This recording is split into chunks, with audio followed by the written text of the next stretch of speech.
Johnston and Liana. Coffee lovers in New Zealand got to indulge in their favorite beverages after a 5-week lockdown to limit the spread of COVID-19 was eased. So good to have a coffee, like an extra coffee. The first real coffee. The partial lifting of the shutdown means nearly 500,000 Kiwis can return to work. Every day that there's $0 going into the bank account is concerning, as you can imagine, but it's nice to see our customers again, even if it is through a Perspex screen. While malls and hairdressers remain closed for now, restaurants and cafes have reopened for takeaway only. And for many, it means adjusting their business model. We do table service, and we've got this amazing space we can use to draw customers in. But yeah, doing takeaways, we've had to use an app and generate a few different systems for our staff to use. The strict shutdown has helped the small island nation avoid big outbreaks seen in other countries. Its borders will remain closed and social distancing rules still apply. We are not out of the woods.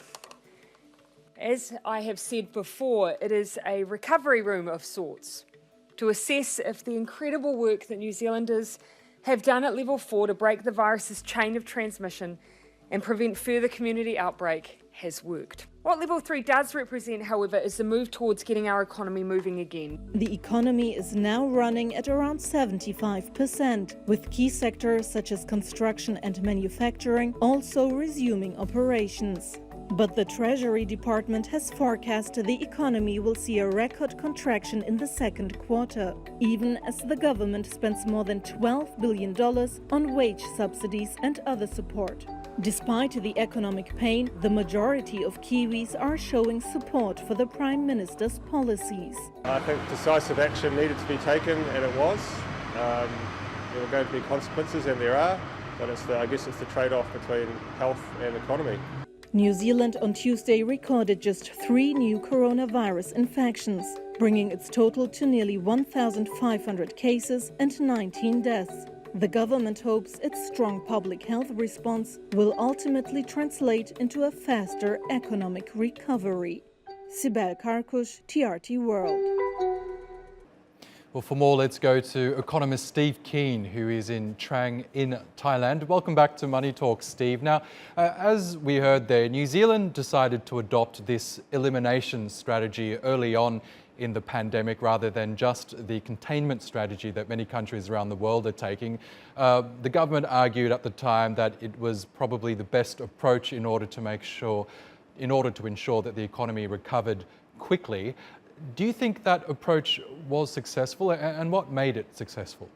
Well, it is successful, and the reason is rather simple, that just as a virus like coronavirus grows exponentially if it infects more than one person, and the rate of infection is running at about between 3 and 5 people infected by every person who gets it if we don't put controls in place. With those controls in place, you can drive it below one person, and it decays exponentially. And the best advice given on how to fight the coronavirus is given by a complex systems theorist called Bayam, and he argued that a 5-week shutdown would be enough to completely eliminate the virus from any given region on the planet. That's pretty much what New Zealand has done. Now, New Zealand Prime Minister Jacinda Ardern has been praised for her leadership during this crisis. What was it about her style, do you think, that really encouraged New Zealanders to get on board despite some of the toughest lockdown measures in the world? Well, despite the fact that she's seen as a left-winger, I think she was actually far more pragmatic and less ideological than most of the right-wing leaders around the world, such, for example, initially, her counterpart in Australia, Morrison, who took a very market-oriented approach to it. She put people first rather than the market. What that meant was the market recovered faster because the people got the virus. And this is what we learned to some extent in the Spanish flu in 1918. It was the countries that had the most extreme lockdown that actually came out of it and had the least economic damage as well. So putting people first before the economy is actually better for the economy in something like a pandemic. You mentioned New Zealand's neighbour Australia, which has also managed to have a successful strategy. The number of deaths in that country totals about 80, which is relatively low when you think about it. Now, what's your assessment of how the government in Australia handled it? They've actually come out fairly well after a very bad start and some stupid decisions like letting people off cruise ships without keeping any record of where they were going. So there were some very bad missteps to begin with. But to some extent, Australia's historical past of having not just convicts but also warders came through, because when people were told they had to stay at home and the police were going to enforce it, that's what people did. And that very rapidly broke the chain of transmission there as well. And now they're mopping up. The Australian government has damaged its credibility with its own people by a number of outrageous treatments of areas of privacy in the past. That's having some impact upon their use of the tracking software that the government now wants people to use. But nonetheless, Australia has been successful, and being an island nation as it is, it does have a chance to patrol its borders and keep the virus out the same way New Zealand can. So Australia and New Zealand may actually come out of this better than virtually any economy in the world outside those of South Asia.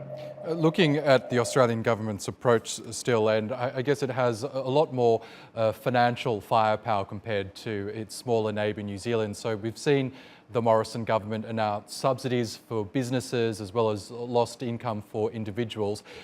How successful do you think those stimulus measures are in terms of shielding the economy from the impact of the outbreak? Oh, they're absolutely vital. I actually argued for this well before the country took those policies on, that you simply had to provide people with a cash flow that made it possible for them to go into lockdown, not have an income and not go bankrupt in the process. Most workers and middle-class people barely have enough in their bank accounts to cover 1 month's rent payments or mortgages. So if they don't have an income, they can't remain isolated. So the government's support was absolutely vital to do it, and it puts no burden on the government when the government owns its own central bank and can finance it by simply, in inverted commas, printing the money and giving the Treasury the money to give to people, which comes back to the Treasury ultimately anyway in the form of taxation. So the whole boogeyman about an unpayable debt is nonsense. There's no need to worry about it. And by providing that government finance in the meantime, it enabled this lockdown to be so successful. Okay, Steve Keen, thank you as always for joining us with your analysis.